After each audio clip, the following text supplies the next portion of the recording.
Everybody, welcome to another episode of the Good Life Podcast. I'm your host, Pastor David B. Foss, and of course, you know the B is for blessed. I'm here with a good friend of mine, actually, a Memphis legend, one of my OGs, Mr. Kevin Rayford, and I'm so happy that he joined me today. Finally made it happen. Had to get him in here and just welcome him into the podcast. So, how's everything been going, sir? Oh man, blessed by the best, man. Yeah, Yeah. just here doing it well. Yeah, no, man. You know, like I said, as long as we know, and I always known that you just been, straightforward guy, honest. We always just put me on any kind of game, and I appreciate that. I don't know if I ever told you that, but all the wisdom you share with me, and just about how to operate in business and just relating that back and forth, and but just some good principles. I just want to tell you, man to man, I appreciate It make me feel good, man. Just to know I was able to say something or do something to encourage you, man. Oh yeah, definitely. So yeah, I want to take the people back for a minute. So you grew up in Westwood, Yeah. right? So what was that like for you, like growing up in Westwood? Well, to be honest, man, before I was 30, man, I had been to prison 3 times, counting juvenile. Mm-hmm. And coming up in Westwood, it was like, coming up in your typical neighborhood, but back then things were totally different. I was raised in a single parent home, and I can't never say we were just poor, Right. but like I said, it was only one income coming into the house, and my mom, she worked, worked to provide for me and my brothers and my sisters. So as I was growing up, my mom worked a lot, so she had to work. So we pretty much had to, take care of ourselves. Right. Or as, keep ourselves coming up, Right. 13, 14. And of course, as time went on, I started seeing the guys in the neighborhood, they was having money, man. And I was seeing my mama struggle, and I wanted to do something to try to help my mama, man. Yeah. So, of course, the things that we leaned to was what we saw, Mm-hmm. and that was drug dealing, committing petty crimes. Right. That's where it started out for me. Yeah. Coming up, man, it's a lot of things that I did I didn't have to do. It was just that I wanted to be a help to my mom. So I started off early in life. My father, first of all, let me slow down a little bit. Okay. First of all, my father was killed in 1981. I was 11 years old. Mm. And like I said, after that, I had two older brothers. My oldest brother stayed with my grandma, and my brother George, we grew up in the house together. Mm-hmm. And as we grew up, we started getting involved. Well, he started getting involved in other little things, getting in trouble. Right. So he eventually got taken out the home, went to a juvenile facility. Yeah. Can't remember what he really did, but I was always the one to deal with my mama said, and went to school, was trying to be a good boy. But after my brother went to prison, and it was just me and my sister, so I kind of leaning toward the older guys. And it just led into a life of crime early in life, And then my mom remarried, and my stepdad, we were, at first I ain't like him at all. So Okay. as time went on, we got to be real close. Mm-hmm. And instead of him being just that father figure, he turned me out to a lot of stuff that I wasn't.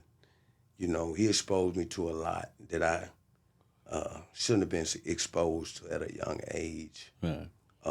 We started off committing little petty crimes, such as... So this was you and your stepfather? Yeah, that was me and my stepfather. Okay. Like I said, my mom was at work, and, we just got cool. Instead of him, he was a cool guy, but he just was more like a brother instead of being that father figure. Right, okay. So we just got cool, man, and we was cool, and And at the time, he was a drug addict, Yeah. but he never influenced me to use drugs. He Okay. always encouraged me, man, to go to school, do the right thing. But on the flip side, like summertime, Yeah. it'd be like, man, we might go riding. We might start putting little capers, little petty stuff. We might be, man, going office buildings and Yeah. take cash res. He had somebody sell, just start off little petty crime. Yeah. Then we ended up, man, we started forgery. He was, we used to ride every first of the month, man. And we used to steal government checks out the mailbox. And we used to ride, Yeah. and we used to go around. We used to get the ID made, man. So I learned a lot of things from him early Right. in life. So how old were you by this time? Man, I was approaching 19th grade, 14, 14, 15 15. years old.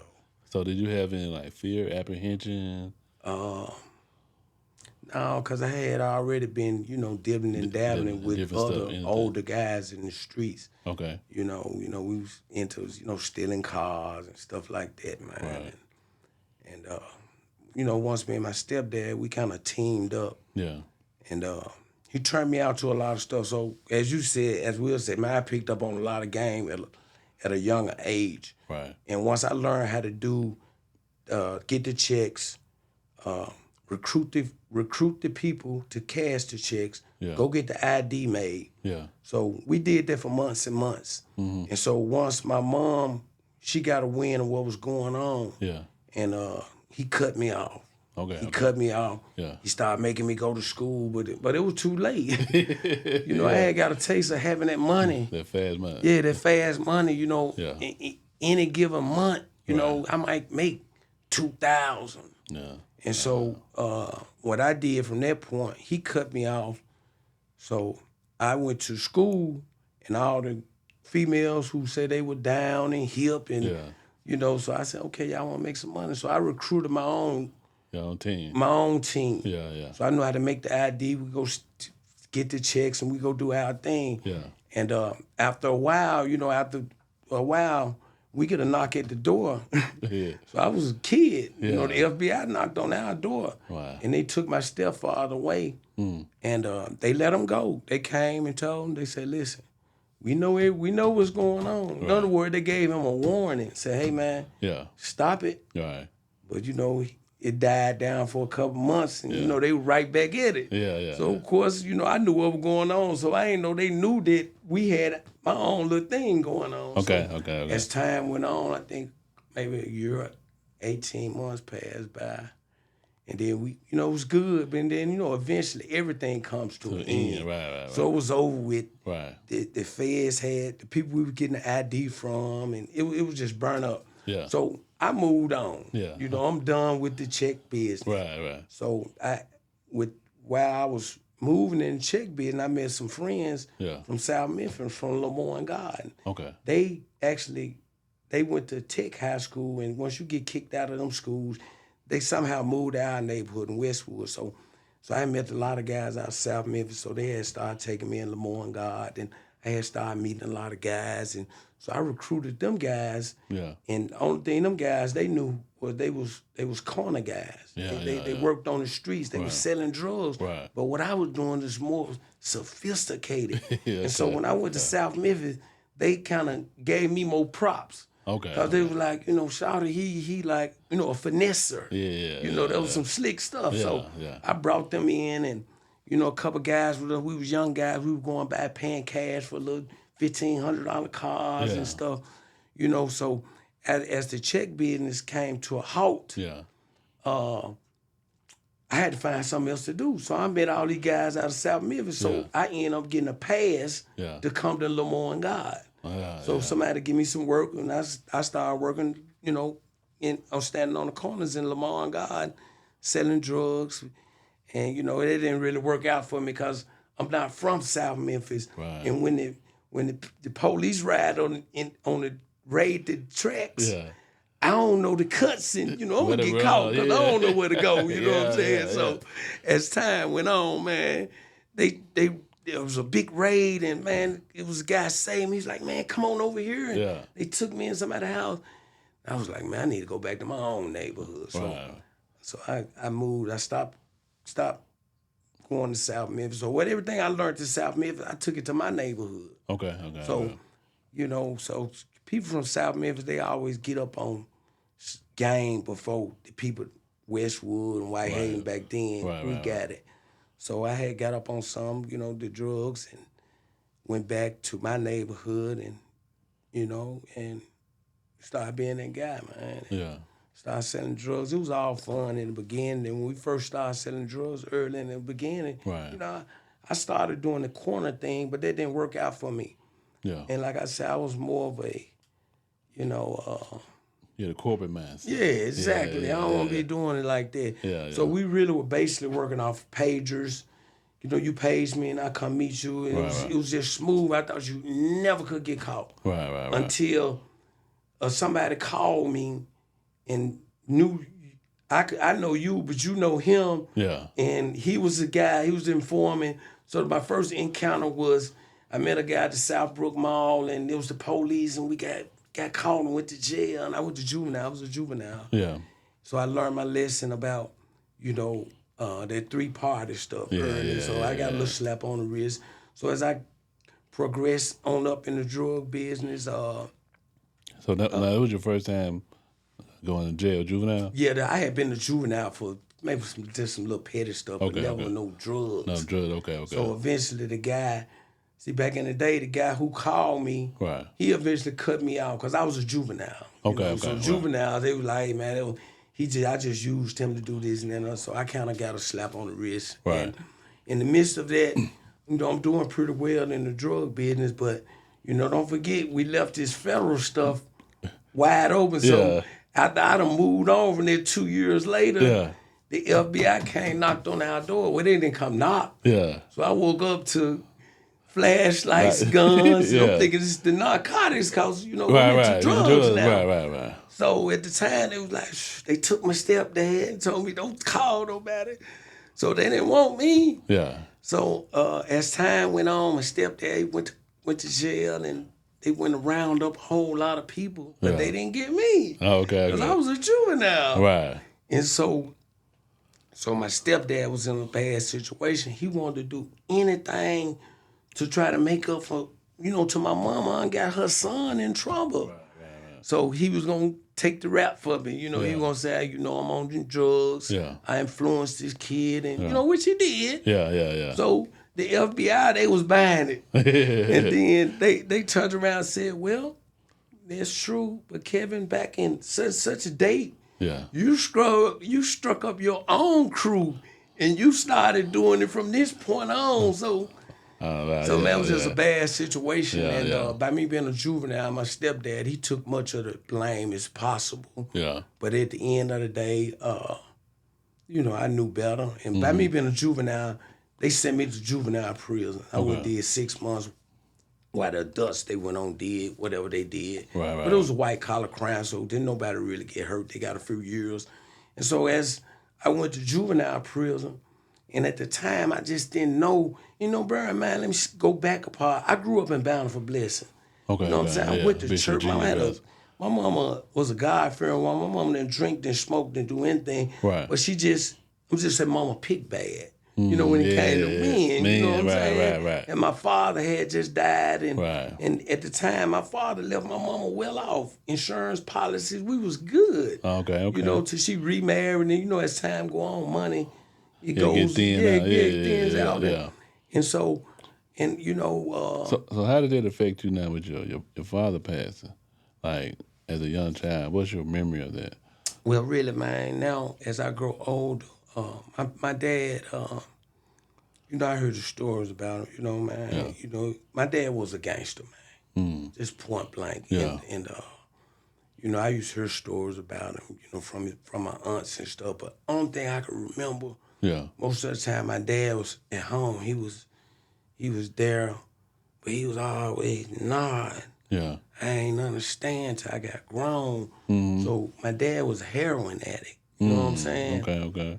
For as I don't really have no whole lot of memories. Right. But the memories that I do have, it was, I remember as a kid, we used to catch the Greyhound bus going to Nashville to the prison. Hmm. You know what I'm saying? I used to remember being in the visiting room, visiting my father in prison. Yeah.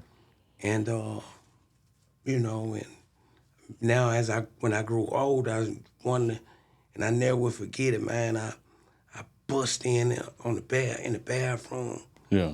My dad, man, and his friend was shooting him in his neck with some, you shooting up. Yeah. Shooting up in his neck. Yeah. And I was a kid, man. I remember all that. And I remember one time one of his friends overdosed at the house. Mm-hmm. And man, he put him in the bathtub to shower. He was walking him, slapping him. Yeah. So now as I got older, Right. I realized that it was overdose. And man, I just vaguely remember that, but for us just knowing who my dad was, man, I don't. Right. And but as I got older, man, and man, I just certain things. I guess they was just passed down, man. And as I got older, man, as I think back when I was coming up, how people say, man, what you want to be when you grow up. Man, if I wanted to be a street guy, man. You know what I'm saying? This is what I wanted to be. I didn't strive to be anything else, man. You know what I'm saying? That's what I wanted to do, man. As I got to a certain age and I got to seeing these dudes, man, riding Cadillacs and wearing this big jewelry. I thought that was the only way I could make it, man. Right. And so, man, I got caught up in it. Then when I started working on my career as a criminal, man. Now as I look back, that's what I was doing, man. Right. When I first went to juvenile prison, I didn't go. I had got a taste of the fast money, and not one time during this 6 months did I plan to rehabilitate. When I was in there, I was meeting other people. Right. I was getting sharper. Yeah. Because when I went to the juvenile prison, I was in there for 18 counts of forgery, 18 counts of aiding and abetting. Yeah. And I'm in there around car thieves, burglars, fruit drug dealers. So I was looked as a, you guys were petty to me. You know what I'm saying? So I was big time back then. To them. So I never will forget it before I left the juvenile prison, and bear in mind, when I did go to program, I went to school. Every program they had, I took advantage of it all. Yeah. You know what I'm saying? Yeah. So when I got out of prison, you had to say your little speech before you left, and I was like, this is how I was thinking. I said, man, look, next time I come back to prison, if I come back, it's going to be for tax evasion. I never will forget the things I said. Right. When I got out, man, I know I had left off before I left, and I seen it was in 88. That's when money was just flowing, the Reaganomics. So, everybody was getting money, and everybody was investing in the cocaine business. Because I had people worked at the post office and good jobs would want to say, hey, man, can you flip my check for me? Wow. Let me give you, that's just how lucrative things was going. Wow. And everybody was involved. And, and I went to get mine. I went back to get mine. And so when I got out of juvenile prison, man, the first week I got out, I looked up my folks, and I went out a week, man. I got caught with 2 ounces. I was still a juvenile. I got out. I was going down Mill Branch. I had just got 2 ounces from this guy, and I was going to work. Yeah. And I was speeding, and they found it. Yeah. And I couldn't. If I tell the people that I'm who I am, they're gonna send me right back to juvenile, and you're gonna automatic go right back. You're gonna be committed. It's automatic. Right. So what I did, I said, no, I'm 18. Yeah. I told the people I was 18, and I went on, and tried me as an adult. So, Yeah. your first time you're going to get probation. Right. So I had Leslie Ballard. He went in there and got me probation Yeah. right out the muscle. So, that was a slowdown warning. So, Yeah. long story short, man, after I got out in 1988, I Yeah. got out maybe in January, or at the beginning of that year. Yeah. By the by the end of the year, I probably may have about 50,000, and I was number 18 years old. Wow. And as time went on, Yeah. one of my other family members, he went to school in Florida. Yeah. Next thing you know, he had a connect in Florida. By the time I was 18, I Yeah. was driving to Florida, getting kilos of cocaine, bringing it back to Memphis. Right. So that lasted from 1988 until, well, it didn't last that long, because in 89, Yeah. we got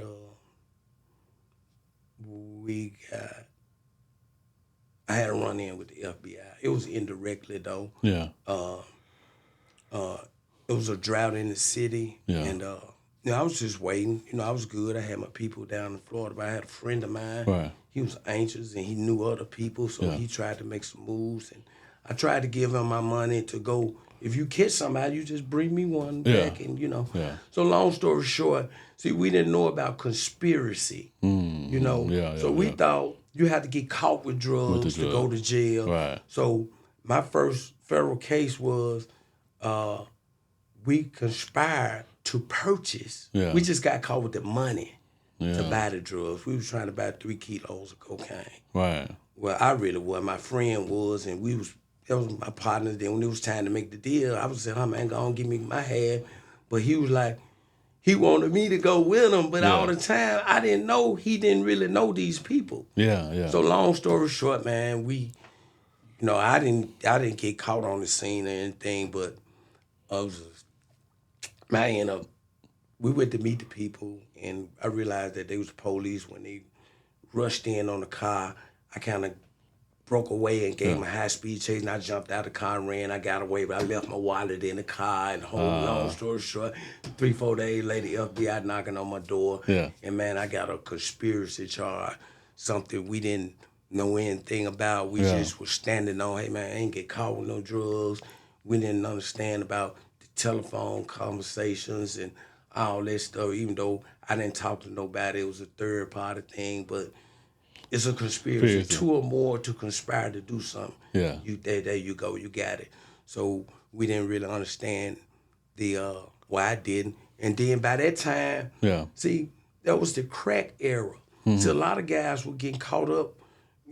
They passed a new law in 1987. It's the mandatory minimums. Okay. Saying that, hey, if you get caught with some crack or X amount of drugs, no probation, you're automatic going to prison. Yeah. So we was under those laws, and the laws changed. And young black brothers, we didn't know it, but I knew it. Yeah. Because my stepfather was in the federal prison. He was sending me the guidelines home, telling me, "Hey man, stay away from them guns. Yeah. Don't mess with no crack." Yeah. See, that's why I never when I was in the streets, I never sold crack. Wow. Because I knew the severity. If you get caught, this how it's 100 to 1 ratio. Right. So just getting caught with 1 gram of powder is like, now if you get caught with 1 gram of crack, it's like getting caught with 100 grams of powder. Oh wow. So it's like 100 to 1. 100 to 1. Right. So, and mostly our people were getting caught up in it. So as time goes, fast forward to look back, that's how we got caught up in mass incarceration. See, I was one of those early victims that get caught up into the mass incarceration. Right. So I went to federal prison.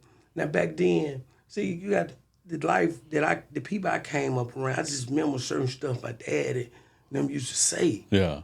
You don't get no statements. There's certain stuff you just stood on that just came automatic with me. Yeah. And so as I went on, I didn't have a choice. Yeah. You know what I'm saying? And it wasn't even an option. Yeah. I was 20 years old. Yeah. And when they said the United States of America versus Kevin Rayford, you Yeah. understand what I'm saying? Yeah. That's a whole lot. Yeah. And at the time, you know, telling and all that, it wasn't even an option. You know, man, you got it. Coming up. It was hard for a 20-year-old man to accept the fact, man, you got to go do 69 months. Yeah. You got to go do 60 months. Yeah. That's 5 years. Yeah. And, you know, I did it. And once I got inside the system, Yeah. you know, the federal system is different. Mm-hmm. You know, you meet people from all over the world. Now let's get back to what I was saying. I was working on my career. Yeah. You know, once I got to prison, I looked back over my life. I was like, man, I could have did anything. I could have went to the Army, Navy, Air Force, Police Academy, Fire Academy. I could have went anywhere but federal prison. Yeah. So man, I woke up in federal prison, man. And back then, you know, they had, I was right across the street, really. You know what I'm saying? FCI Memphis. Okay. And it was a blessing just to be right here at home to do your time because, you know, they see you across the country. Right. So as a young man, like I said, I got into the prison. Right. Took advantage of, I got my GED. Back then they had the college, State Tech used to come over and teach us. Right. I took all advantage of all the programs they had. Yeah. You know, and then, you know, like I said, I came from a Christian background. Yeah. And I'm born and raised Kojic. Yeah. And, you know, I'm around all kind of religions, all kind of nationalities, people from everywhere. Yeah. And, you know, I basically grew up in prison, you know. And as time went on, I took advantage of, you know, I went to church. Yeah. And every Friday I went to the Moore Science Temple. No, it was the Nation of Islam. Okay. You know, just trying to have an open mind about religion, you know. A lot of the Christians used to be saying, man, they gonna convert you and, you know, peace, my brother. And, you know, it was a big thing to go to the Muslim meeting, but I always had my own mind. I just wanted to keep an open mind. I know what I believed in. Right. But I still want to see why they believe what they believe, what Farrakhan talking about. And, you know, I wanted to find out about the Moore Science Temple, the Moorish American. Yeah. So I did a lot of that, you know, when I was in prison. And not one time did I think that I was going to do right when I got out, man. Yeah. You know what I'm saying? I'm just being real with myself because I had to look back over my life. Yes, I was doing that time. Yeah. Man, I was meeting people from all over the world, man. Yeah. I was getting my connects together. Yeah. For when I got out, I was gonna be a better me. I was gonna smash up. I was gonna try my hand again. There was no shadow of a doubt. Yeah. You know what I'm saying? Because I got a taste of the life, and I figured that I worked out all the kinks. Yeah. Now I talked to these people in New York and Florida and Cuba. Yeah. All these people told me how they got messed up, what to do and not to do. So, So, man, I went in 1990. I got out in December of 94. Yeah. I had 6 months to do in the halfway house. Mm-hmm. So I got out in December 94. I worked on a job, actually, right down the street. I worked at a place called Dolphus Window Treatment. We did the blinds. I never had a job. And, you know, I was doing the job thing. But all the while I was in the halfway house, man, I was working. Yeah. You know, and so... like I said, I got out in December, about August 1995. I was at Mike Tyson fight. Yeah, 6 months later, I was a six-figure brother, man. Yeah. And so I got out and, you know, I was back in the streets, man, like I never left. Yeah. You know, but I wasn't really moving like I used to move. I figured I had it all together. Yeah. And, of course, you know, like I said, I ran the money up again. And then at the time when I was really doing my thing, see, that's how people don't understand how the music, it dictates what really what goes on the street. I don't know if that's the right word to use, but let me explain to you what I mean. Because before I was back in the day, you just made it off respect and who you was. Right. You know what I'm saying? Right. And how you do good business. So that good name will take you a long way. Right. But things had changed, and you know, because now the guy you was in the sandbox with, they look at you like you done made it, but they look at you like you a sucker who got lucky. Yeah. It's not like you earned where you need to be. Right, So right. that when the gangsterism came in, you know, they got the gangster music Yeah. got influence in the people. So now everybody want to be a gangster. Right. So now right. let's fast forward to these days. Yeah. Okay. That's why it is. That's when it started. Okay. Early back then. So now, you know, things have changed. The people that you was cool with now, you know, they kill us. They rob us now. The same guy you used to cry when we lose a game. Now, you know, he's a killer now. Yeah. So everything has changed and nobody's really the same. And man, I ran into,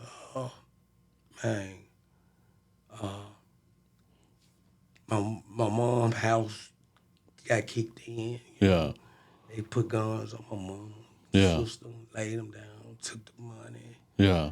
You know, I had a mama like this. She was like, you know, I was telling mom, look, I need you to do. Yeah. Boy, don't you worry about it. I prayed about it. Yeah. You know, let's get mom I had. You know what I'm saying? Right. Mom, I was like, look, mom, you got to move out. You know, if I tell you, don't keep this money already. This only thing she probably do some money or move, take some money or something like that. Yeah.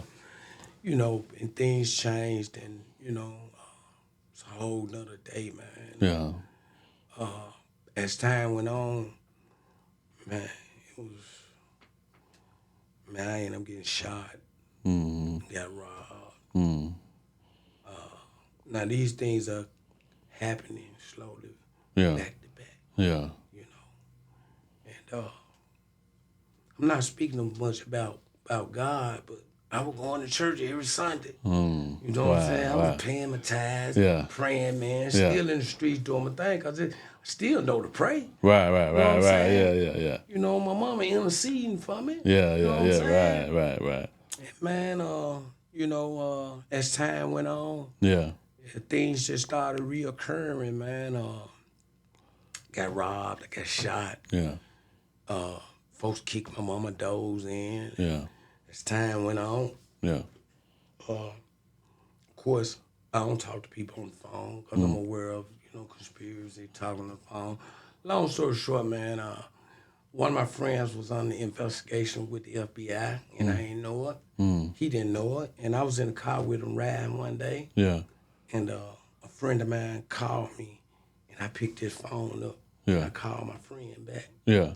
We didn't talk about nothing on the phone, Yeah. but we talked about something. You see what I'm saying? I see what you're saying. And man, next thing you know, man, the feds, I'm back on the radar. Just from that one phone conversation. call. Yeah. 3 months later, they get my partner, they get his whole crew, Yeah. and they get the 2 people I called from this man's phone. And bear in mind, my partner, you got your own thing, I got my own thing. Right. You know, we don't do no business together. We just travel, go out of town, just kick it. Right. Now, in the event that I run out, I might say, man, let me get, when I get back out, something like that. But so, in other words, man, I got caught in his mix. And, man, it was about 30 people involved. I don't know nobody that's on the case. But the guys that I called from his phone. So long story short, man, I'm caught back up in a major conspiracy all over again. Wow. You know, I kind of cut it short about, you know, my lavish lifestyle and all the stuff we went through. And, you know, and, for time's sake, man. And So was this like was this family like the changing point for you? It was the changing point, man. It was the changing point. Was it something that clicked in your heart, or was it somebody talking to you, or a combination of things? It was just life. Yeah. Replaying its history, repeating itself. Yeah. Saying, man, you keep doing the same thing, you'll get the same result. Right. See, the first time with this, I had a 6-month-old daughter. When I got back, she was 5. Wow. Now, man, I got a son. Wow. You know what I'm saying? Yeah. I already know, man. Yeah. You know, without a son, man, I got older. Yeah. And now, you know, it's dawning on me, man. I'm seeing and I'm looking at my brother, man. My brother ended up, when we was young, man. My brother got 40 years in 1988. Back then, he wasn't no more than 22. Yeah. He ended up with 40 years. I got another brother.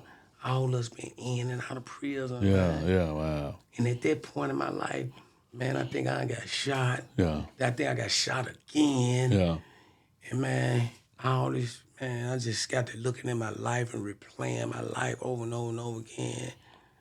And man, I just didn't want to do it no more. Yeah. But I'm caught up. Yeah. I'm caught up. Yeah. You know what I'm saying? I'm on my Yeah. way back to prison, man. Yeah. No way around it, man. Yeah. Yeah. And during the midst of that, you know, and when you in these streets, man, and if people can't trust you, man, Yeah. you know what I'm saying? Yeah. You know, man, you know, you got prices on your head, man. Just the bottom line, man, because people don't know if you're going to be solid, man. Yeah. You know what I'm saying? For real. So, me, you know, man, I'm built like this, man. You know, I can't live with myself, brother, if I know I'll mess your life up. Right. I'm just saying, just real talk. Right. I couldn't sleep with myself knowing that I interrupted and did something to take your life. That mean tell it, man. Yeah. You understand what I'm saying, man? For real. But man, I got 30 co-defendants, and I've been down this road. Before, And I done seen what's gonna happen when you got 30 people. 30 people.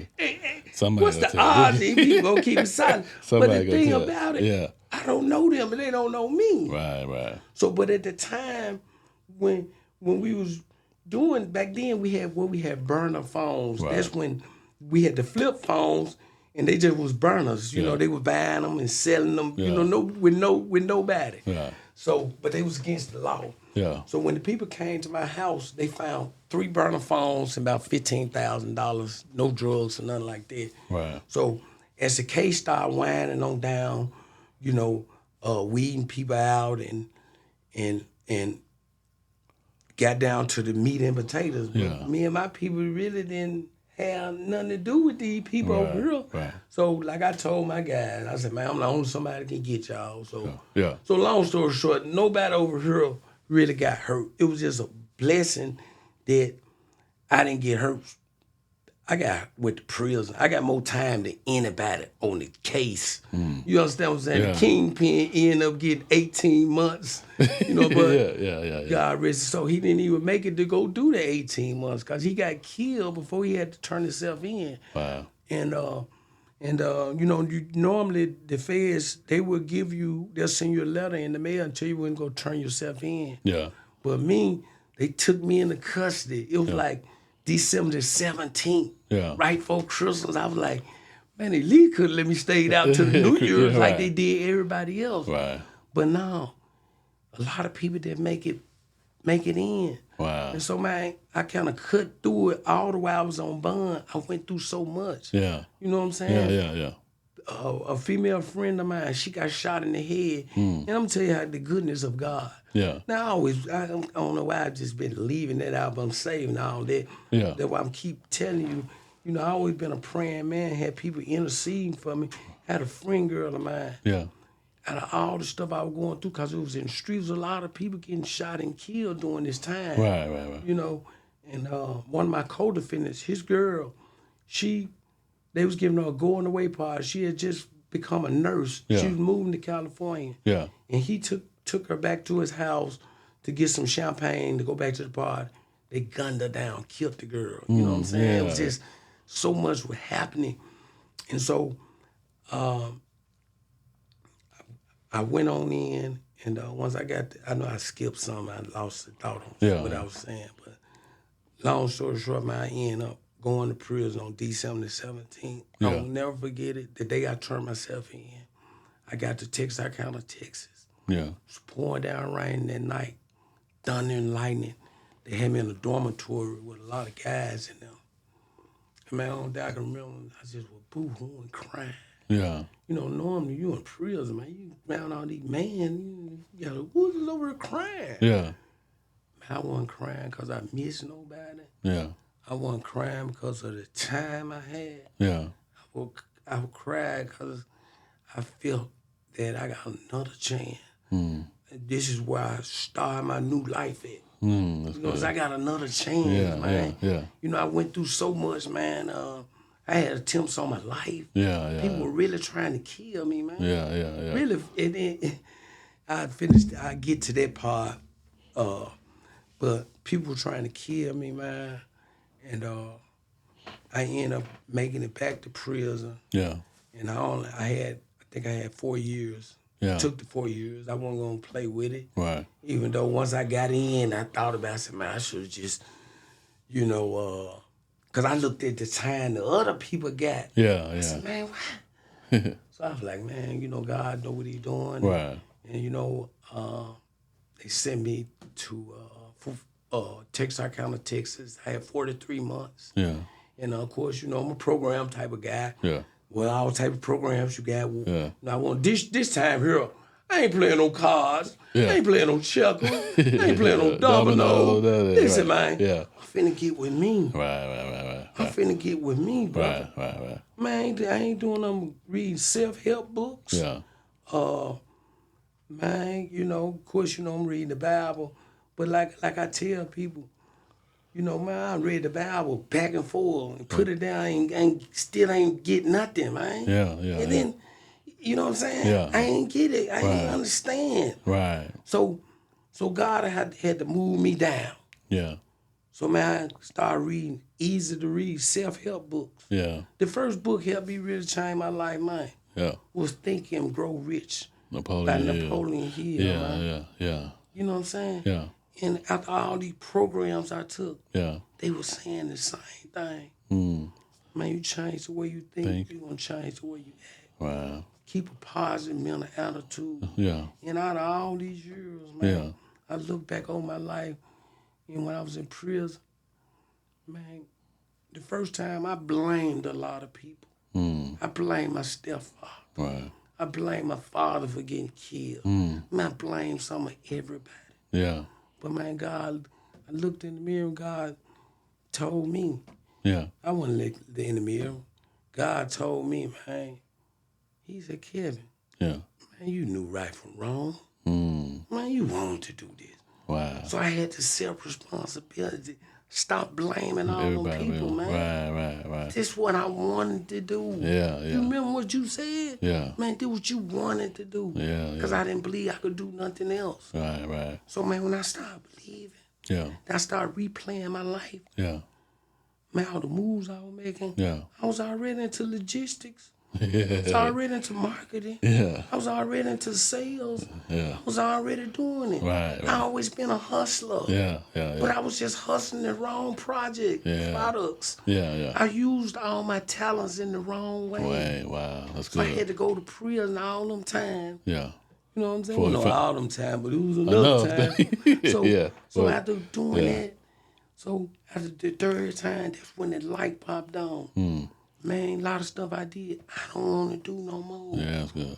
You know what I'm saying? People ask me, man, now, I go tell this story everywhere. Yeah. I've been to the Penitentiary, juvenile, all kind of church, everywhere. But what kind of slowed me down was the pandemic. Yeah. I had a badge. I used to go to the Penitentiary every week to encourage dudes to tell people my story. Yeah. And so, fast forward to, man, I started believing in me. And everything I was reading, I started actually applying it to my life. Then I was like, man, it started working. Yeah. Then when I got out of prison, guess what, man? Yeah. You know how man, I had all this money. Yeah. But every time I got out of prison, I had to start all over again. Yeah. I ain't had nothing. Yeah. But guess what, man? When I got out this last time, man, I had a made up mind, bro. Yeah, it's good. I had a made up mind. Yeah. I looked at my father, my brother. Yeah. You know what I'm saying? Yeah. I said, man, it's gonna stop with me. Yeah, it's good. I'm finna break this right now. Yeah. My son, them ain't gonna see the inside of no prison. Yeah, that's good. It stops with me. Yeah. And so when I got out of prison, man, I moved to Milton. Man, I got a job. Wow. Man, I had plans. I had plans stacked bad. I had plans. Yeah. I knew I was gonna be successful. Yeah. But I ain't really know how, but I had plans. I had trucking companies. I had a whole bunch of plans. Right. But when I got out, God had a whole nother plan. Yeah. But I just had to keep my ear and so I can hear from him. Yeah. You know, my favorite scripture was, seek ye first the kingdom of God and all the other things will be added to you. That's it. You know what I'm saying? Yeah. So that's when I started seeking righteousness. Yeah. I just want to be a part of something righteous. Yeah. You know what I'm saying? Yeah. And man, when I run the little job, man, every job I went on, I got a promotion. Wow. Because I did what didn't nobody else want to do. Yeah. What they complained about, Yeah. I did it. Wow. You know what I'm saying? That's good. So this how I got my breakthrough, brother. I've told you I grew up in the church. Right. So when I got out, I stayed fresh. Yeah. The Gators, we rocking Gators. You know what I'm saying? I was Yeah. going to church, we had the big blocks. Yeah. So I still got my trophies from the streets. I'm a fresh gear, my clothes. Yeah. So I get suited and booted. I'm going to church every Sunday. Yeah. Then one of the guys recognized me from the church. Yeah. He knew me. Yeah. Through my wife, and I had got married when I got out and all that. Yeah. And he knew me. So Yeah. he's like, man, where you working at? I said, man, I'm at the warehouse.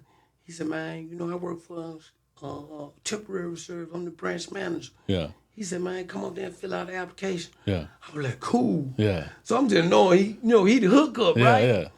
Man, when I get there, man tell me fill out the application. Yeah. And I want to get to the background part. I said, man, what to do? He's like, so when the man, I scratched no. Yeah. So when he took it and he faxed it, Yeah. I said, oh man, this man ain't got nothing to do with this.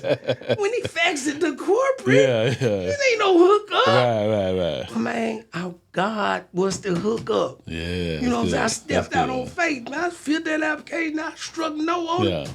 Man, he faxed it in. Yeah. Man, 2-3 days later, he said, man, listen, can you start Wednesday? I'm like, what? Wow. He when I went up there, he gave me the background, came back, had a stamp on it, said clear. Wow. Man, I was in the federal halfway house when I got the job. Wow. And I was like, look at God. And just So clear now that. Yeah. I got a desk job. Yeah. So I get to wear my slacks, Yeah. shoes, and now Yeah. I wasn't wearing gaiters to work because I wanted to be a square boy. I didn't want nobody, look at my feet. Yeah. What you doing with gaiters on? So I was, I was a square boy now. Yeah. I want to be a square. I don't want to be none of that. Yeah. So the job was right up there in South Memphis on Crump, across the street from Fowler Home. Okay. The name of the company was Labor Ready. Labor Ready. Okay. So you work today, get paid Yeah. today. And really, Labor Ready is a day labor. So we really working with bottom of the barrel people, man. Homeless people, people just really down on their luck. Yeah. So, man, I go in there, the office filled, and man, you got people sleeping in the back of the, I'm like, man.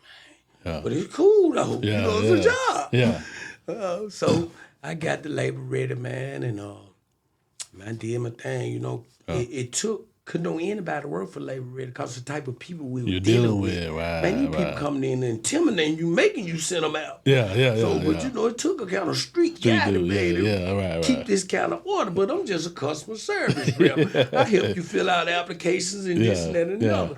So as I'm going, like I said, man, the office is what filthy. So everybody go out to lunch, man, I stay back. Yeah. Man, I go clean the lobby. Yeah.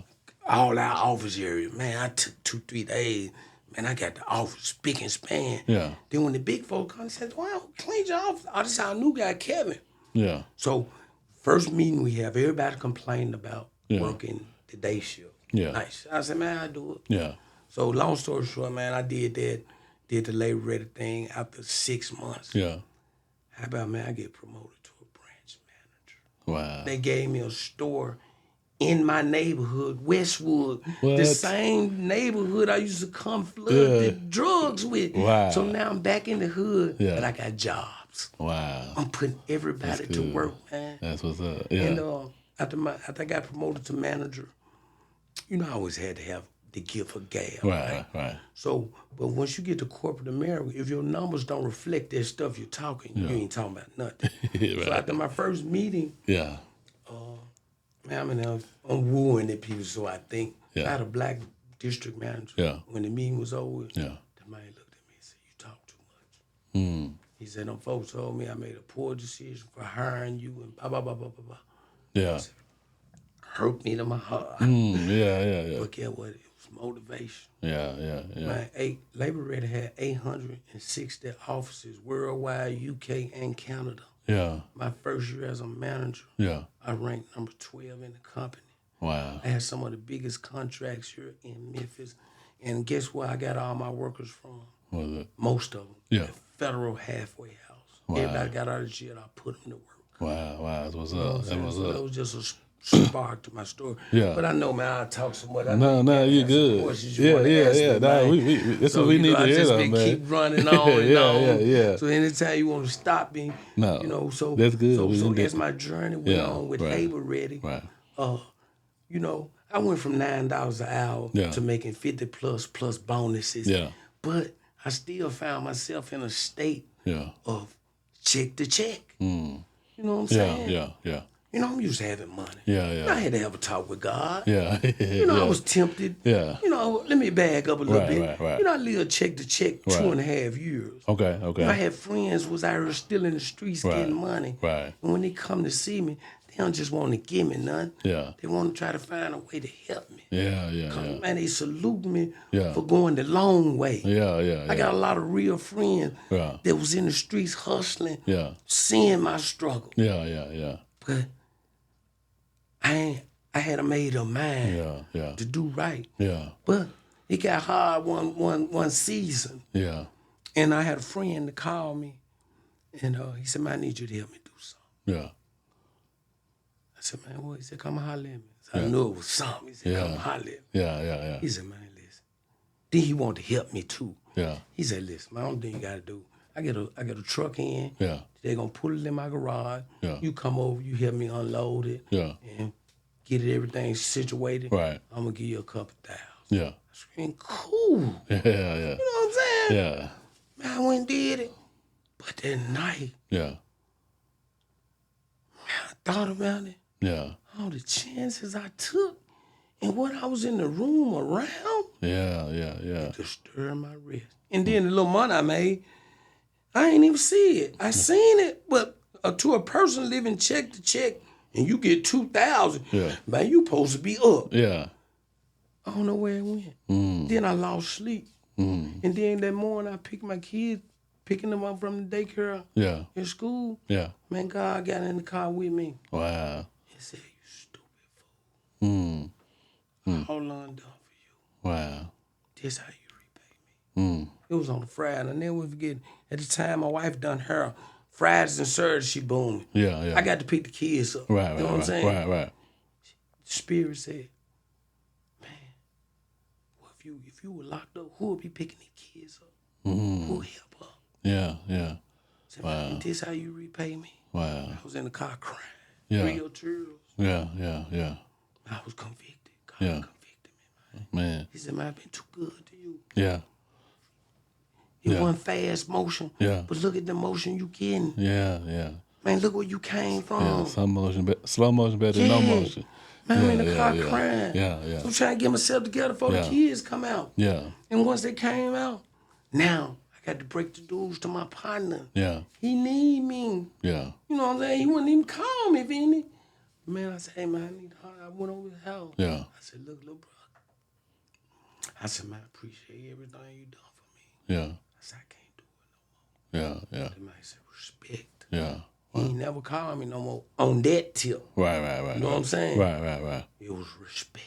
That's good. Let me be. Wow. And man, my grandmama died 3 weeks later. Yeah. She left her house. Yeah. Didn't nobody want the house. Yeah. Then grandma had went, the house was paid for, but you know how you go back and draw the money. Yeah. Grandma took the equity out of the house. Yeah. So grandma ended up with a $30,000 tab on the house. Yeah. Nobody wanted the house. Yeah. Because, it came with the tab. But me just getting out of prison, I've been out for a minute now working. Yeah. So I had some other ex-friends that was in the streets. Right. They doing room housing. Yeah. And he doing really well. Yeah. So I'm like, hey, man, I get grandma. I turn this on to room house. Yeah. $75 a week, each room, 5 rooms. I'm doing the math. I'm a hustler. Yeah. So then I run to another one of my friends, ex-drug dealer. It was Christmas time. So I said, man, I called him because I know he got his ear to the street. Man, anybody selling something, trying to catch a deal or something. Right. So he pulled up on me riding a brand new Cadillac. Yeah. I'm saying to myself, man, he got to be back in the street. Yeah. We ride, we talking, we catching up. Yeah. I said, man, what you doing now? Yeah. Man, went in the club, showed me a $30,000 check. He said, man, we flipping houses. Yeah. I said, for real? Yeah. He the same dude to me. Yeah. I know if he can do it, I can do it. Right. Not one time did I think I couldn't do it. Right. So, see, let me back up a little bit. See, back then, And when I was in the street, my mama was always setting me up. Yeah. My mama had me as added users onto her credit cards. Wow. Back then, I could rent my own cars as a youngster. Wow. Man, my mama always told me, boy, keep you insurance, Yeah. keep you life insurance, Yeah. pay your bills on time. There was just certain stuff she always instilled in me. Wow. So fast forward all the years while I was having money, mama was paying all my stuff on time. So now when it's time for me to really work credit, Yeah. man, I got 660 credit scores. Wow. And it was back then. Back then, right. So my friend, they were flipping houses. He said, so I said, man, my grandmama just died and left a house. Yeah. So we went and looked at the house. Next day, got the numbers. Said, man, the house gonna pray for 60,000. Yeah. She on number 30 something. Yeah. Said, let's run your credit. Yeah. So he ran my credit. I had buying power, and back then you can go stated or whatever. Yeah. So I ended up buying the house back from who my grandmama left it to, was my mama or somebody. Yeah. So after everybody got their fees, it was 10,000 left. Okay. So this mom gave me the 10 because I bought the house. Right. So boom, I take the house. So now my friend, he got people in place. So I ain't got number 10,000. He tell me, Kevin, you at least need 20 in case you get your house. You need preparers. So he done gave me the whole gang, gave me the Walter Dunn's foreclosure list. Yeah. So I'm out. So I got a little taste of money again. I ain't had $10,000 since I've been.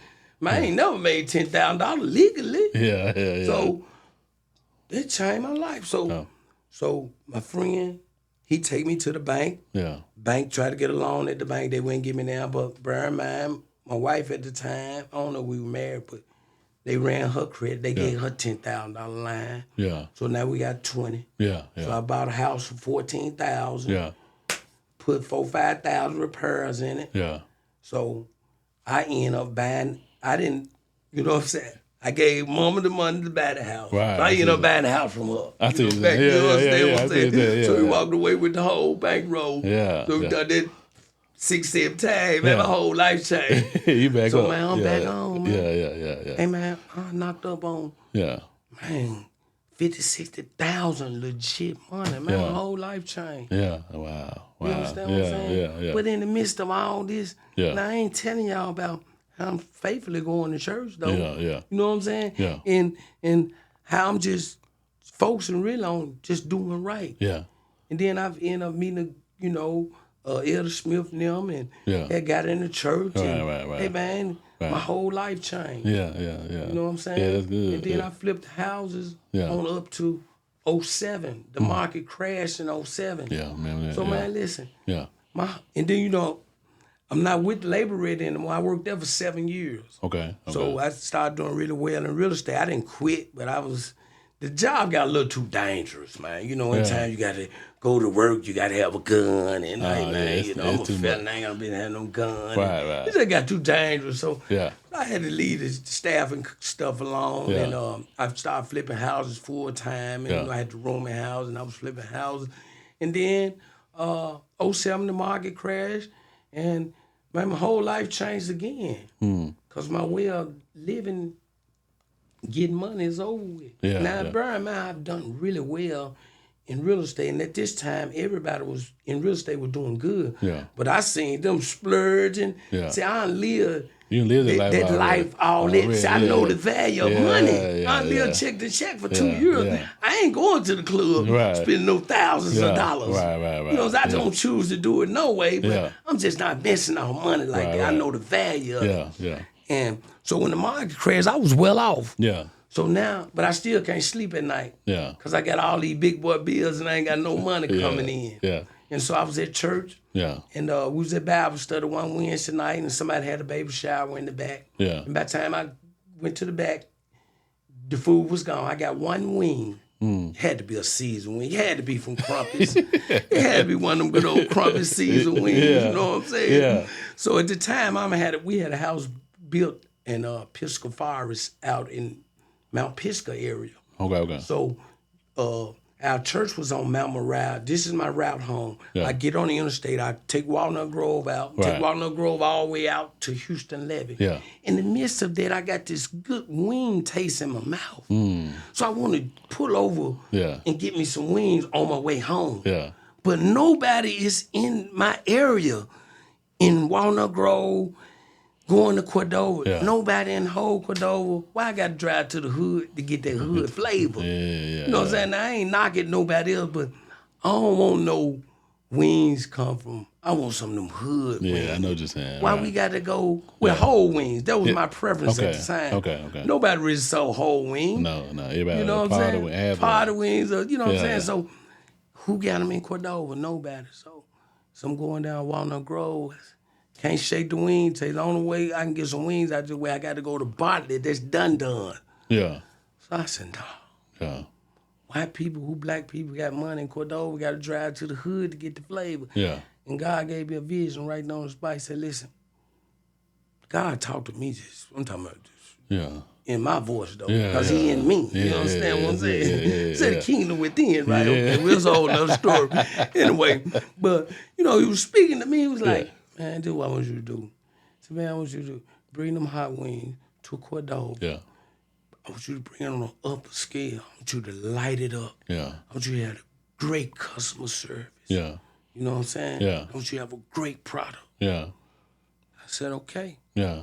And I kind of played with that idea 3-4 months. And, man, I just went forward. And every God I'm talking about, man, it's just like everything I've done in my life, it was like, they say your steps are ordered. Yeah. I ain't have to do them, just keep walking. Wow. And keep listening. Everything I did was already laid out for me, man. Wow. You know what I'm saying? Yeah. Man, I'm talking about, man, from the wing business, the people that owned it, man, long story short, when I got the wing place, the people gave me the money to get the building. They gave me 6 months free rent, and they made me the property manager all in once. Wow. Really? You know what I'm just saying? God just has worked so much. Man. Favor, man. Yeah. Of course, 5 locations later. One franchise location. My daughter has her own location. Yeah. My son, he got the location in Olive Branch. Okay. And I'm still, but this my last year being an owner operator. Okay. I still been cooking to this day, man. I might get a call now if I gotta go do it. But I'm just to the point, a lot of stuff I just don't want to do no more, man. Yeah. And the wing business is a tough business, man. But like my brother George said, you're built for it. Yeah. But man, God has blessed me tremendously, man. And in 2000, man, I was diagnosed with stage 4 nasal cancer, man. And I've been through many battles. Yeah. But I had to keep moving. I've been a wounded warrior for years, man. Yeah. And I finally healed, man. I went through a divorce. Yeah. And man, it was tough. Yeah. And in the midst of that, man, I ended up getting cancer. Yeah. And really, I didn't. Man, started from a sore throat. Mm-hmm. And I was having a sore throat. And for months, man, I self-medicated, home remedies, Right. painkillers, whatever I need to do to keep the pain down. I Yeah. went to, man, numerous doctors. Yeah. And, man, one doctor, man, he was like, man, I don't know if they thought I was just trying to pop it to get some pills or what, man. Yeah. Man, just like, man, we done did all we could do for you. Mm. And he left out. He sent the lady back in, and she said, "We'll need a follow up." They found some polyps on my vocal cords. They removed the polyps. They wasn't cancerous, so we thought we had the problem solved. Right. But man, they didn't. I couldn't even swallow, man. Back of my head was hurting every day. Yeah. But I could take one pill and it was gone. But I didn't want to take a pill to feel normal. Yeah. And man, I went home, man. Tears, man. Told Pam, I said, listen, you got to find me a doctor. I don't know what she did. She got on the phone, man. She found me a specialist. Yeah. She got me in. And, man, he said, I would do an MRI on you, but your insurance won't pay for it. Yeah. I said, man, I'll pay for it. Yeah. So they did the MRI. Man, he called me back the next day. And he came back and said, He gave me a disc. He told me take it over here to one of these doctors I had already been to. Right. You know what I'm saying? That couldn't find none. Right. And so when I got over there, man, the man looked at me and said, "Yep, it's cancer." So we found a cyst hiding behind your nose, and it's stage 4. And at the time, brother, I ain't know nothing about no cancer. Man, I didn't know stage 4 was the last stage. Yeah. Now, I don't even know none of this. Right. So I looked at that man. Yeah. I said, man, I understand everything you saying. Yeah. I said, I don't see this in the forecast of my life. Yeah. I bet he was saying, man, don't know about it. Yeah. But, man, I felt that in my heart, man. Them doctors didn't show no remorse, they were like, well, just take it over to the West Camp. They was not nice. So I was like, man. Then when I got back over there, see, the first lady took the polyps out my vocal cord. Yeah. She was so hurt. Her name was Julie Carpenter at the West Cancer Clinic. Yeah. And she was like, you're a very sick man, Miss Rayford. She said, but she said, I hate it. She said, bad things happen to good people, and you seem to be such a good guy. Yeah. And I said, well, look. I said, well, what's next? Yeah. Said, operation. No, it's inoperable because it's behind your nose. Right. They might have to take all this out or something. Like, it wasn't even the option. Wow. So, man, I ain't know nothing about no chemo or no radiation. Yeah. So, man, I was like, okay, man, let's go for it. You know, what's next? Yeah. So, man, I got her going. And then Pam's wife, she a researcher. Yeah. Man, she do so much research. So, and then, man, I'm a private person. Yeah. You know what I'm saying? Right. Man, on somebody I told, man. Yeah. I told my kids. Mm-hmm. I ain't even tell my sister. I told my 2 brothers. I told the people that I felt. Now I know I got a lot of people care about me. Yeah. But see, my brothers, they been through what I've been through. They been in prison. They prayers, for real. Yeah. You know, 'cause I got a brother that had 2 life sentences at Alabama with no chance of ever getting out. He free today. Wow. For him being a prayer. Yeah. You know what I'm saying? Yeah. I told my other brother, George.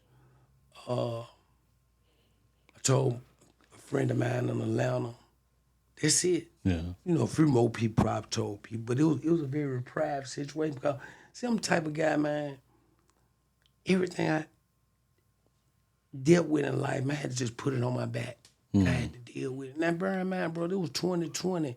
It was August when they found out what it was. You know, it was pandemic. The churches, everything closed. Yeah. You see what I'm saying? Yeah. So, and you know, I know a lot of people. Right. You know, a lot of prayer warriors. I know a few prophets, so they say, but man, this just was a thing that something I had to deal with, man. I told Pam, she do a lot of research. Yeah. And I heard her one day, I don't know if she was talking to mom, something about, well, they says it's 50-50 chance. Yeah. I heard some stuff I said, listen, let me tell you something. Yeah. Do all the research you want. Yeah. Don't tell me. So I don't want to know. Right. You know what I'm saying? Yeah. And so,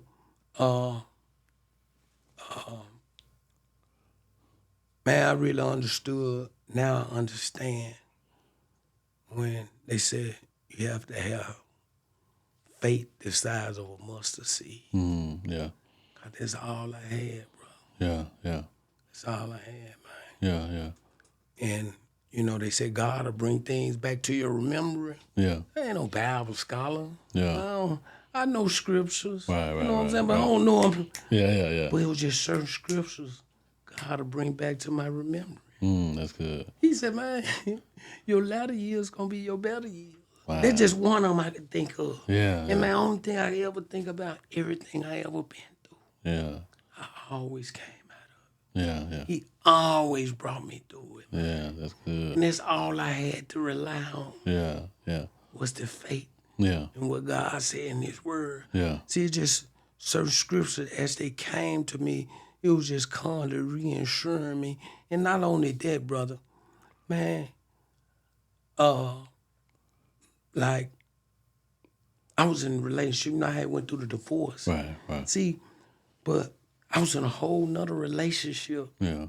but I still hadn't healed from the previous relationship. Mm-hmm. You know what I'm Yeah, saying? yeah. You know, cause man, you know, to be honest, this how I'm built, bro. Yeah. I'm built on family. Yeah.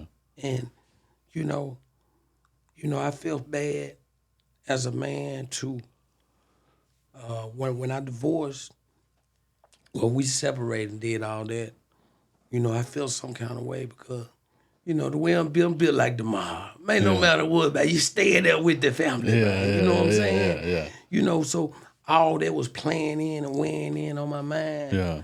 And I had been hurt from that all the time. And a lot of stuff that went on doing the divorce stuff, I just hadn't healed from it, man. It was still lying dormant in me. Yeah. And when I was down with the cancer, Yeah. God healed me from all the past hurt. Wow. He see, I'm not a person, I don't know how to hold on to anger and grudges. Right. But I was. You understand what I'm saying? Right. Man, I was so angry. Yeah. See, I was so angry at the woman that I'm with now. You understand? Because when we got together, you know, I was married. You know, we got together.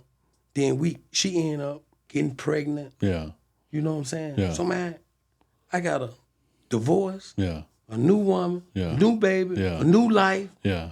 that I wasn't even ready for. You understand what I'm see what you're saying? Yeah. I don't want no kid coming up in no broken home. Yeah. You know what I'm saying? I got a new baby. Yeah. Didn't ask to be here, man. Yeah. Then I got kids over here that I've been with, Yeah. 20 years in a relationship. Yeah.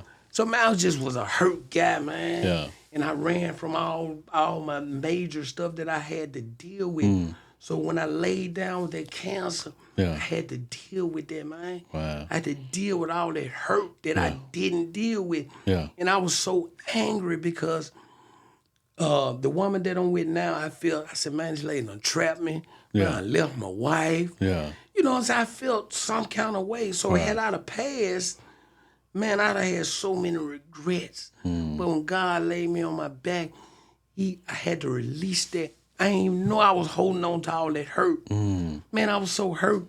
And man, God started showing me stuff. He said, why you mad at that woman? Yeah. Everything you did, Yeah. that was your choice. Did nobody make you do that? Yeah. This woman ain't did. He showed me that this woman, from day one you met her, ain't did nothing but try to help you. Yeah. They never get in your business about your marriage and all that. Yeah. And the way it started, it didn't start. It wasn't her fault, man. Right. You know what I'm saying? Yeah. And so I want to blame everybody, but it all fell back to me. Right. And so this is, I asked the doctors, how did this develop? Yeah. The cancer I had was rare. Yeah. You know what I'm saying? Right. And nobody know why. Yeah. But me, I came up with my own. Theory. Exactly. Yeah. That's the word, my own theory. Yeah. See, man, people don't know. When you hold on to anger Yeah. and mean, Yeah. man, I keep these wrinkles in my forehead. Yeah. You understand what I'm saying? Yeah. So I felt that as all that anger was built up, Yeah. some people, if you angry, mad all the time, you probably can't be regular with your bowels. It have an effect on your body. That's right. So That's right. I just believe all that anger was built up into me, man, and it caused that mass to create. That's just my theory. Yeah. You know what I'm I saying? understand, yeah. Because all that anger, I'm talking, man, I'm one of the most nicest, peaceful, helpful guy you want to know. Yeah. But and I brag about not holding on to grudges and being mad at people, but I was indirectly. So man, I released all that stuff, man. It was like God healed me from everything all at once, bro. Wow. And to this day, man, I got to go back to the doctor at the end of the month. Yeah. 4 years cancer free. Wow. Praise God. Good. Yeah. And man, I learned so much when it came to faith, man. Yeah. You know what I'm saying? Yeah. And I just believe, man, that man, I know God with me. Yeah. That's just the bottom line, man. Definitely, he is. You know what I'm he saying? with you, And then to anybody that's going through something, yeah. man, listen, it's all about how you think about it. Yeah. You know what I'm saying? Yeah. Your thoughts can determine your outcome, man. That's good. Yeah. You know what I'm saying? Yeah. Yeah, man. Not one time. Now, I ain't gonna lie. A few times I picked out a casket. Yeah. I want all the Range Rovers at the funeral and shit. I thought about it. I said, hey, let me put that on the back burner. Yeah. You know what For I'm saying? another time. Yeah. And man, I got an 8-year-old, man. Yeah. That need me, man. That's right. And I just, man, I had faith. Yeah. That's all I had, man. I ain't had nobody come lay hands, brother. Yeah, that's good. This is the Bible said call on the elders of the church. I couldn't. Their phone was on. Hey, man, they had a mask on, man. You know what I'm saying? So I had to go for myself, man. Wow, that's good. I had to believe in me that I had that connection with the man. Wow, that's good. You know what I'm saying? That's good, yes, sir. Yeah. So yeah, man, look, you laid it out, man. This is, I'm serious. No, this is great, man. Been very informative, inspirational, encouraging. Whatever word that a person wants to describe, I believe this interview contains it. So one last question I would say, and I ask you this: if you could speak to a young person, or perhaps somebody who's going through a situation with some sickness, like let's say a young person who may have lost a parent, or somebody who may be dealing with a sickness and may feel like they all alone. Like what would you say to that person right now? You know, like how you were young, you lost your pops, and there was nobody there for you. You had to learn how to be a man yourself. What would you say to a person that may be in a similar situation as yourself? Well, man, first thing I had to say, man, you got to believe in yourself. Yeah. You know what I'm saying? Yeah. We taught to have faith, Yeah. but just in God. You know what I'm saying? Yeah. We have to start believing in ourselves, man. Yeah. And, they helped me a lot. Yeah. First of all, I changed where I was thinking. Yeah. You know what I'm saying? And then I just knew that my thoughts were powerful. And, I just believed, man. Yeah. I just believed, man. Yeah. I just had the faith, man, that I was going to be able to do it. Right. If anybody going through it first, you got to believe it. Right. You got to believe you're going to make it through it first. Yeah. You know what I'm saying? Right. So a lot of people be around here indulging and stuff, but do you really believe you're going to win? Do you really believe you're going to, you know what I'm saying, make it through? Make it through, yeah. But first you got to believe, man. Yeah. You know? Yeah. So, that's good. you got to believe in yourself, that's man. Good. Yeah, that's good. And yourself, a lot of times, you like you said, you grew up in church. I grew up in church. We have this, there's this thought process that we think all of the older people perfect. You know what I'm saying? Oh, this the mother, the pastor, everybody perfect. But, from your, your own admission, I know I made some mistakes. You made some mistakes. What would you, because a lot of times we think when we make mistakes, we think God leave us. We think, there's no hope for us, and a lot of people give up on hope. So what would you say in that situation? Because, even though like you said, you made mistakes, you kept believing in God. You kept trusting in God. You kept having faith in yourself. What would you say to a person in that situation who feel like they made so many mistakes that there's no hope for them? Man, first, I beat up on myself a whole lot because, I felt that I I abandoned my ex-wife. I had to first forgive myself. That's good. You know what I'm saying? Yeah. I'm like, man, you make some poor decisions. Yeah. Forgive yourself. Yeah. You know what I'm saying? Right. And you got to believe what you've been told. Saying, no, for that God gonna forgive you. Yeah. You got to forgive. Yes, so I just believed in what the words, what I was told for as, I just forgave myself, and I know God was gonna forgive me. Yeah, that's good. And I just had to believe, man, that I got that faith. Yeah. You know what I'm saying? Yeah. This is what I find, brother. Of course, man, none is equal to God. Correct. You know what I'm saying? Right. But man, you got to believe in yourself. Yeah. God told you in His Word how He gonna make you in His image, in His likeness, Right. and He ain't in you. That's good. You know what I'm saying? Yeah. that, man. Yeah. That's what people got to know, man. Yeah.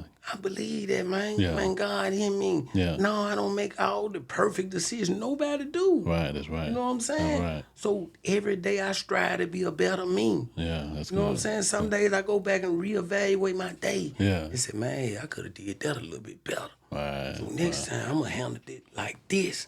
We have to do self-examinations on ourselves. That's good. We have to strive for perfection, man. Yeah. You know what I'm saying? Yeah. That's good. Man, cause we ain't got it all together. And somebody tell you they do, they don't. But you have to recognize, you know what I'm saying, your faults, your weakness, or whatever it is, and work on it daily. Yeah, that's good. You know what I'm saying? Yeah. That's what I do, man. That's good. Yeah, I check. Who else gonna check me? I check me. Yeah, that's good. I tell this. Yeah. Listen, man. Yeah. Listen, man. I talk to me. Yeah. I'm with me all day. How we not gonna kick it? Right. I might tell myself, man, this is the dumbest thing you ever thought about. Yeah. And I might be like, you know what, you right. Yeah. People might pull up side and say, man, dude, we got a problem.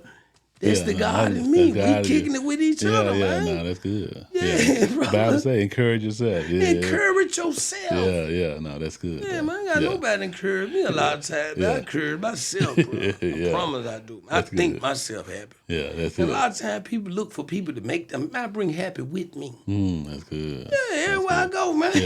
Yeah. I take it with me, man. I might come in a store, everybody does. I bring it with me, man. You know what I'm saying? That's good. I love it, man. I love it. Man, yeah, man. I have grown, man, in so many areas, and it took the pain and to learn from the lessons, man. Yeah. You know what I'm saying? Yeah. And in my new relationship, I strive to have a good relationship. I'm gonna be in a healthy relationship because we working to make it healthy. That's You good. see what I'm saying? Yes, sir. Yeah. Yeah, man, I want to be in a good relationship. Yeah. Want it to be healthy. So I got to work toward it, man. Yeah. That's good. That's good. Well, yeah, no, man. I appreciate it again. Like I said, answer the call, man. Definitely. Like I said, it's great, man. We can't wait for it to hit the streets, man. I know it's gonna do numbers and do what it needs to do. Yeah. But again, thanks for coming out and anybody, look, if you're watching this, if you haven't subscribed, make sure you subscribe to our channel. Make sure you turn your notifications on so you can catch great content, great people. You know, like Mr. Kevin Rayford, and if you looking for some hot wings, look, go check him out at Rayford Hot Wings. So he didn't shout himself out. I shoot him out. Appreciate that. We got definitely 5 check him locations out. in the city. Yeah, but look, until next time, look, just remember that there's nothing like living a good life. All right, peace. We'll see you. Peace.